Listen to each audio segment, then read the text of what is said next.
ঘন্টার পর ঘন্টা ফেরি পারাপারের জন্য দাঁড়িয়ে থাকা চন্দ্রকোনার মানুষের প্রতিদিনের কষ্টের কথা আমি জানি।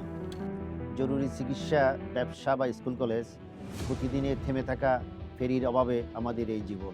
চন্দ্রকোনা সেতু হবে আমাদের অগ্রাধিকার। এই একটি সেতু শুধু দুই পার্কে মেলাবে না, এটা আমাদের রাঙ্গুনিয়ার ব্যবসা, বাণিজ্য, যোগাযোগ এবং আমাদের এই রাঙ্গুনিয়ার একটা নতুন দিগন্তের সূচনা করবে। নিরাপদ, দ্রুত এবং আধুনিক, এটাই হবে এই সেতুর প্রতিশ্রুতি। ইনশাআল্লাহ আপনাদের দোয়া এবং সমর্থনে আমরা যদি নির্বাচিত হই, তাহলে এই সেতুই হবে আমাদের সর্বোচ্চ অগ্রাধিকার। প্রিয় রাঙ্গুনিয়াবাসী, আমি আসলে কোনো প্রতিশ্রুতি দিচ্ছি না, কিন্তু আমি আপনাদের এই স্বপ্ন বাস্তবায়ন করবো ইনশাআল্লাহ।